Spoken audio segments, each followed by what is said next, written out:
In this lab, we have improved our ELU from the previous lab in order to make it more like a basic calculator.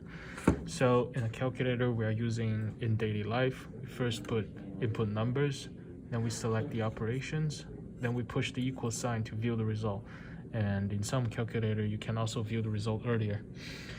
And in order to do that, we added some features like button control, simultaneously displaying the two inputs and switching between inputs, opcode, and result.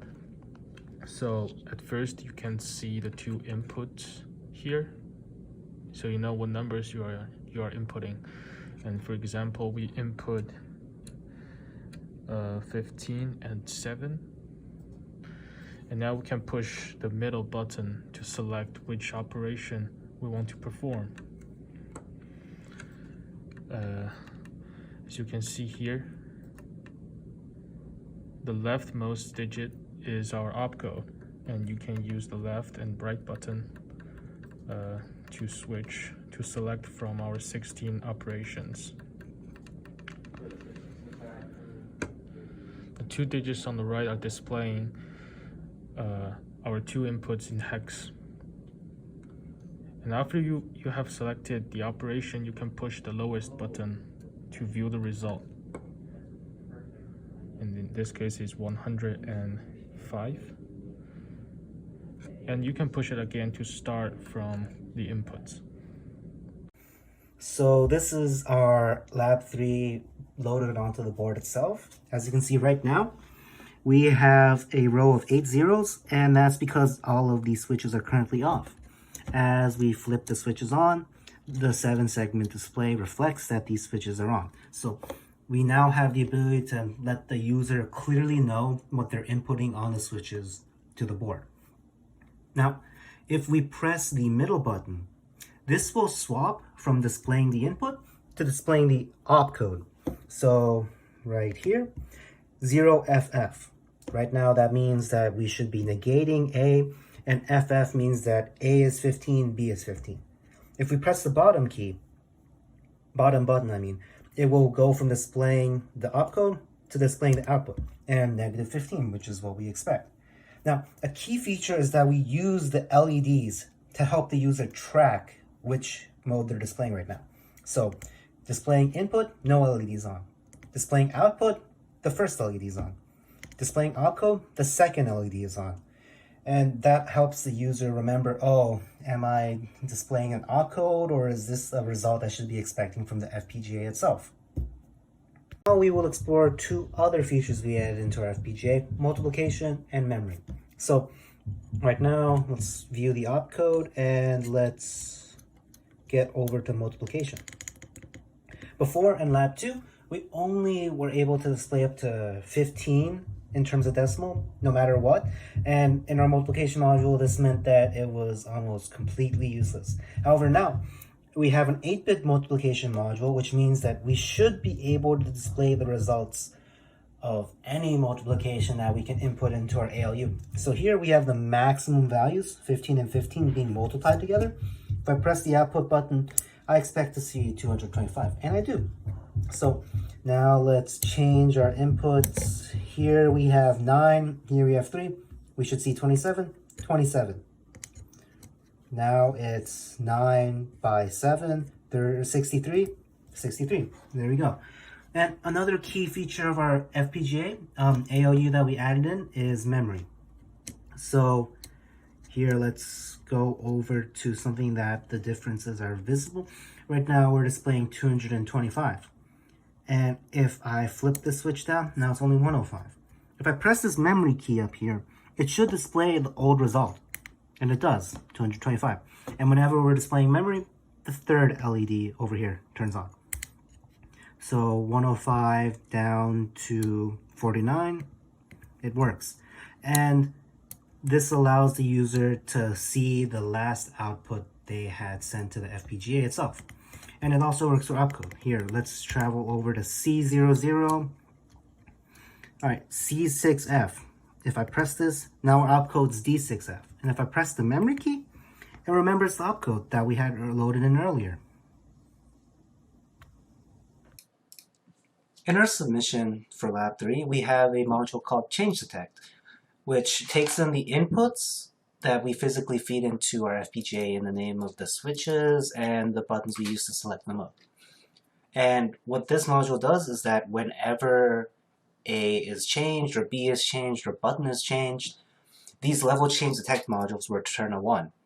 And then if a 1 is detected from any of these registers, it will increment a change register, a 1-bit change register by 1. So if we were to flip a switch from low to high, that would increase change by 1, and then if we flip that switch back down, it increases again. And since a 1-bit register, it means that the register could be going from 0 to 1 to 0, or vice versa, depending on the initial condition of change. But how these changes are detected is through the use of a high edge detection and a low edge detection module. And we will explore the high edge detection module, and the only difference is that high edge detect only detects when the signal goes from high to low, whereas low edge detect will detect when the signal goes from low to high.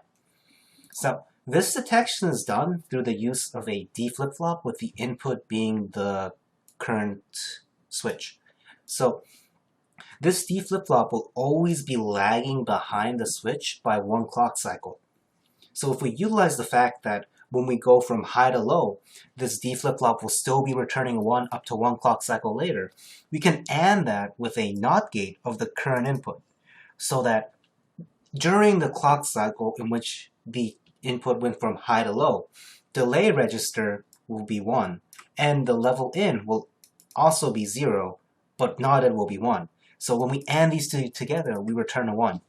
And then 1 clock cycle later, when the D flip-flop updates, delay register is now 0, and that AND returns a 0. So by utilizing this fact, we can make it so that whenever the signal goes from high to low, or from low to high, it will output a 1, and we can use that 1 to change our change register accordingly.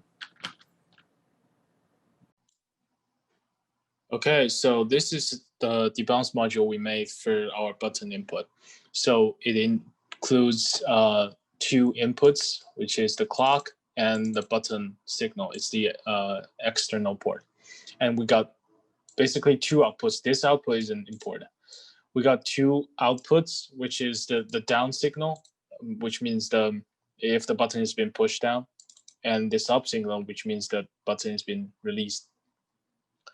And these 3 lines are used to synchronize the button signal with the clock, because the button signal can happen anytime, and we don't want it to happen when the clock signal is 0.